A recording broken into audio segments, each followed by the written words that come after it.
Hello, it's Sunun. I will review a ResNet paper today, this one, which still has the powerful impact in the field of deep learning. So let's get started.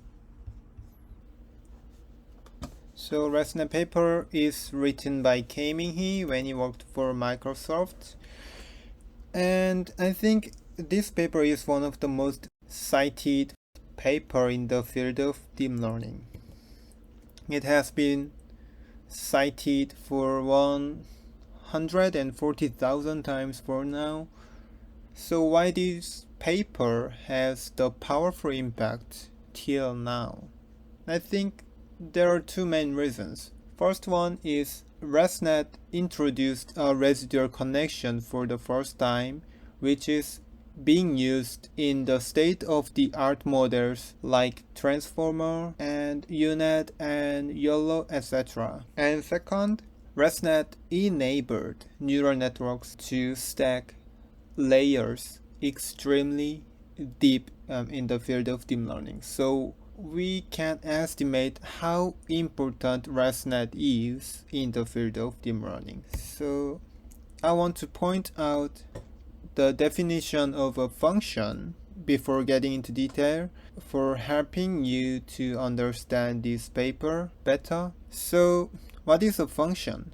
Function is an expression or a rule or a mechanism or anything that gets input and print out output in a consistent way. Like suppose there is a function f. Fx is equal to x plus 1. Whenever x is 0, fx is equal to 1. So it is very consistent. This can be a function. So a layer in a deep learning is a sort of function because layer gets input and print out output in a consistent way. The heart of this paper is the authors observed a problem and they solved that problem with ResNet. The problem was degradation problem. So it is like this. When layers be stacked extremely deep, accuracy decreased as we had not expected, and they suggested a solution, ResNet. When ResNet stacks extremely deep layers, it learned very well, and even extremely deep ResNet was easy to optimize, so it was very economic model. So I will review every paragraph in the introduction part because all the paragraphs in the introduction are very important to understand this paper, and then I will review figure by figure and table by table. First paragraph in introduction introduces the pre-existing perspectives for deepening layers. People thought deepening layers is always effective because the performance of neural networks has improved a lot by deepening layers, and as the layer is deepened, the level of extracted features could be further enriched. And at that time, the recent state-of-the-art models on ImageNet have stacked 16 to 30 dim layers, like at that time VGG 16 and VGG 19 had appeared. But some people ask the question, really, the more layers the model stack, the better the models learn? No, it didn't. But this problem, gradient vanishing problem, had been solved somehow. Joshua Bengio and Xavier Glorot suggested normalized initialization method to solve this problem. However, we faced a new problem. Really, the more layers the models stack, the better the models perform. The previous question was the better the models learn, but the current question is the better the models perform. So gradient vanishing problem was solved and the extremely deep models started to learn anyway. But the accuracy started to saturate. So the accuracy didn't increase. It decreased or stayed. Then what on earth happened? Why this is happening? So the authors conducted an experiment to explore this problem. Suppose there is an image indicating Sarah. There are two models that learns Sarah. So there is a shallow model that learns Sarah, and there is a deeper model that learns Sarah. But after shallow model learn Sarah, we copy this learned shallow model and paste, and then we add some layers to the top of this. Ideally, if the added layers approximate identity function, deeper model still is able to infer who Sarah is. This is the concept of the experiment the authors conducted to explore the degradation problem. These concepts are for comparing shallow model and deeper model in an intended way. The result of the experiment with this concept is shown in figure 1. Let's look at the left of figure 1. The deeper model showed higher training error, and shallow model training error was lower than deeper model. So if it was due to overfitting, the training error of deeper model should have been lower or at least similar than the shallow model, but it was higher. It was higher than shallow model. So we cannot say it is due to overfitting. It was not due to overfitting. It was not due to overfitting because training itself isn't performed very well. So the added layers didn't approximate identity function. Rather than, actually, the layers we hope approximate identity function would be closer to zero function, because in the first place, the weights flowing through the deep neural network have the property of approaching zero, because of the normalized initialization method, or etc. So the authors defined the degradation problem is a very fundamental problem about the optimization difficulty of deep neural network. The deeper, the harder to optimize. So they want to say it is not a matter of overfitting. It is more fundamental problem. The author suggested an idea to solve this problem, a ResNet. ResNet consists of many these building blocks. And suppose this building block is an identity function. So it gets input and print out input as an output. Let's hx minus x is equal to fx. When h should approximate identity function, what you have to do is making fx be 0. Then hx is equal to 0 plus x, and it is equal to x, and h becomes identity function. So in deep learning, approximating 0 function is very easy because making all parameters be 0 is how to approximating 0 function.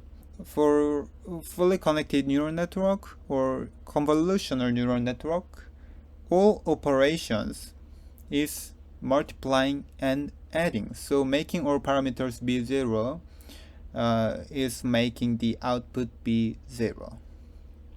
And the weights flowing through the deep neural network have the property of approaching 0, as I mentioned. If approximating identity function is very hard one, then tweak it. Let hx minus x is equal to fx and make fx be 0, because making 0 function is very easy. Then hx is equal to x. That is how to approximate identity function. So no matter what this building block is, no matter how many operations or how many layers this building block includes, if this building block input x and print out x as an output, we can call this building block is an identity function. And I warn you that this building block really does look complicated. That's why I hid this building block with this blue box, like this. So F operations are in a blue circle and H operations are in a red circle. F operations consist of wait layer operation and value activation operation and wait layer operation again. H consists of F operation and shortcut connection. What is shortcut connection? Shortcut connection is an operation that add input to the output of function f. So what if neural networks could learn hx minus x instead of h? So instead of learning ideal hx, the models learn the gap between ideal and reality, the residual. On the second thought, shortcut connections have no parameters to be learned because it is just a comment. It is just a comment that add an input to the output of f. So anyone expects what happens when updates are parameters?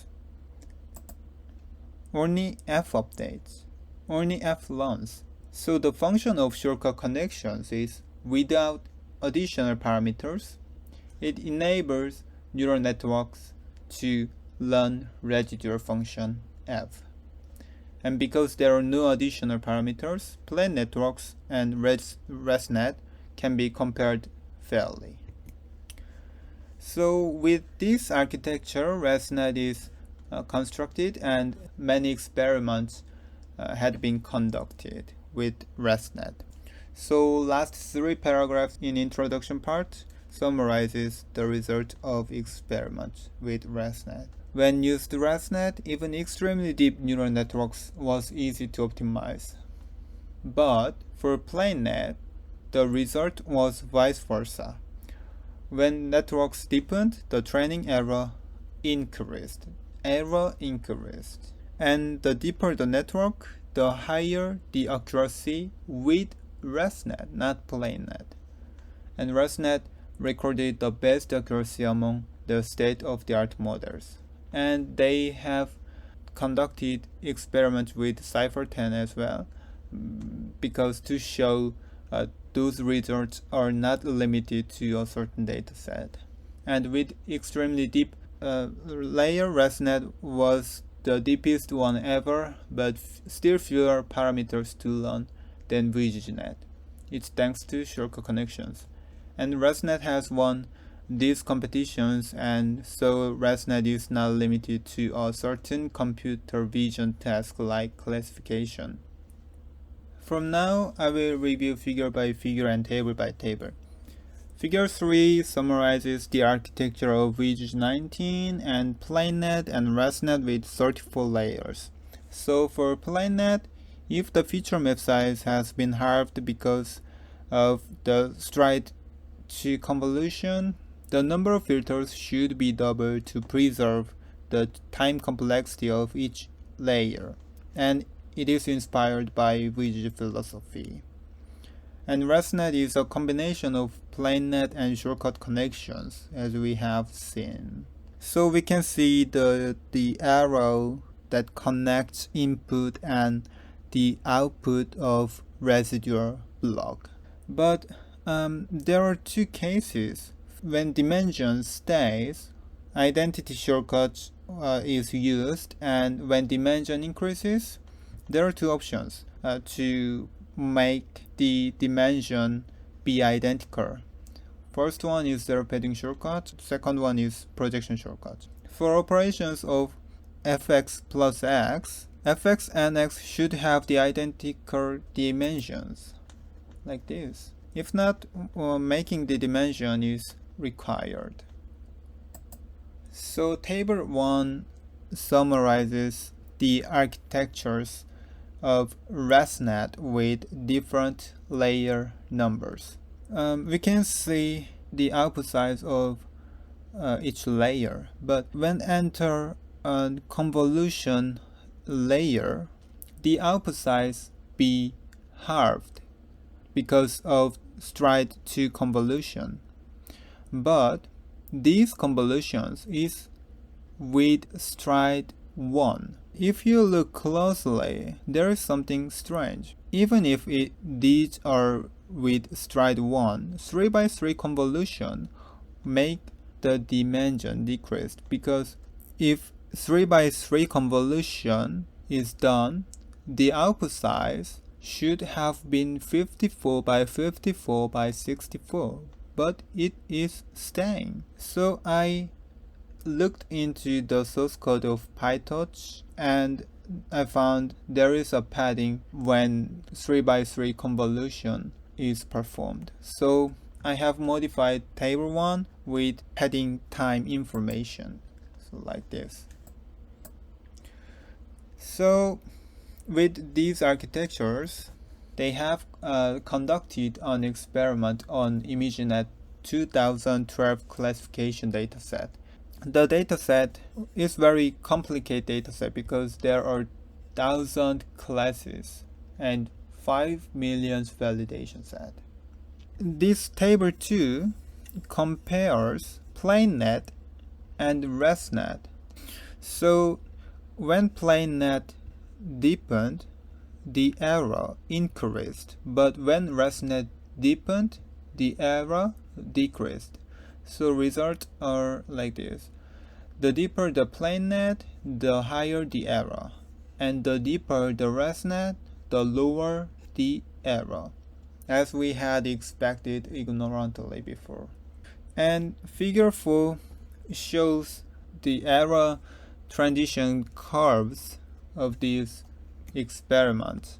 So the left of figure 4 is for PlaneNet, and the right of figure 4 is about ResNet. So when PlaneNet deepened, the error increased, but when ResNet deepened, the error decreased. The results are vice versa, and the author suggests that this error increase is not due to gradient vanishing, because already applied methods which have solved gradient vanishing, and if it is due to gradient vanishing, learning should have not been achieved at all.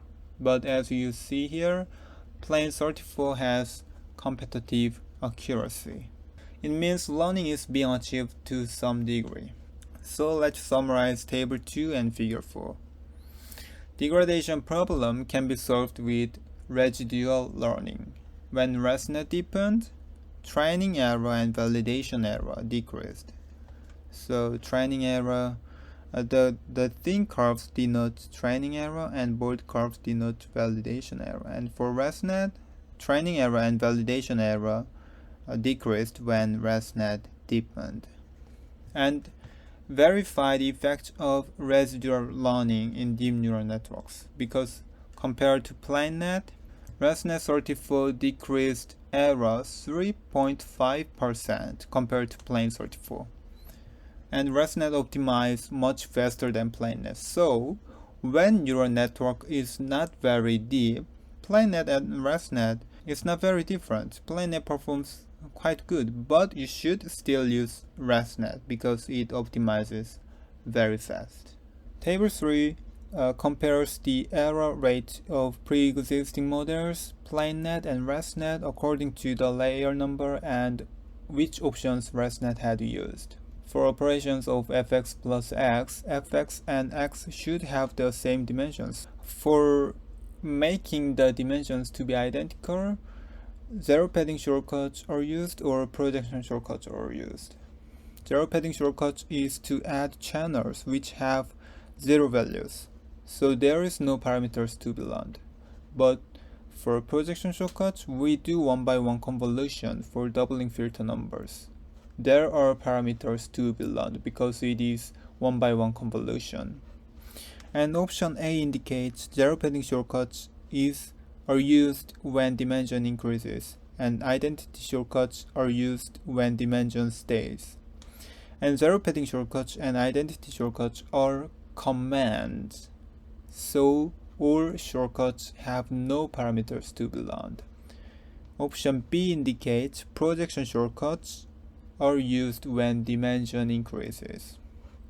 So only when dimension increases, shortcuts introduce parameters to be learned. And option C indicates projection shortcuts are used whenever dimension increases or dimension stays. So all shortcuts introduce parameters to be learned. But with any options, ResNet performed better than PlaneNet, and with B option, performed better than with A option. Because with option A, residual learning wouldn't have been achieved in zero-padded channels. However, the differences between A and B and C is so insignificant that projection shortcuts are not very essential to solve degradation problem. So the authors used economic option B in the left experiment. And deeper ResNet than 34 were also tested, but there were too many parameters to use the building block as it was. So for ResNet 50, ResNet 101, ResNet 152, new building blocks were used. This is called bottleneck building block. These are conclusions for table 3, 4, 5. ResNet 34 has beaten all the best state-of-the-art deep learning models at that time. And even single model ResNet 152 has beaten all the best state-of-the-art deep learning ensemble models and single models. And ResNet ensembles consist with 6 different ResNet with different layers. And it has won 2015 IRS VRC with top 5 error 3.57%. This improved existing error 26%. It is a huge step. And the authors also conducted an experiment with Cypher10 dataset to show that the effectiveness of ResNet is not limited to a certain dataset. And they have adopted these simple architectures to focus on analyzing movement of extremely deep neural networks rather than producing good results. So table 6 shows the classification error on Cypher10 dataset. ResNet has beaten FitNet and Highway, the existing best classification models, and ResNet performs better with much fewer parameters. As you see here, this experiment was performed with data augmentation. So I have searched whether FitNet and Highway was learned with data augmentation, and they were, but the augmentation method was different. So let's move on to figure 6. On the left of figure 6, as you see here, it's for PlaneNet. As the PlaneNet deepened, the error rate increased, and we have seen the similar result with ImageNet dataset on the left of figure 4. When the PlaneNet with 18 layers deepened to 34 layers, the error rate increased. And also, similar observations have been reported with MNIST dataset before. So the conclusion is the optimization difficulty of deep neural networks is a fundamental problem. It's not a matter of overfitting. And the middle of figure 6 is for ResNet. And when ResNet deepened, the error rate decreased. And also we have seen the similar result with ImageNet dataset. When 18-layer ResNet deepened to 34-layer, the error rate decreased. These results is very consistent on every iterations, and both of training error and test error also decreased when ResNet deepened. So the conclusion is ResNet has overcome the optimization difficulty. Accuracy increased when deepened, and it's thanks to residual connection. In other words, shortcut connections.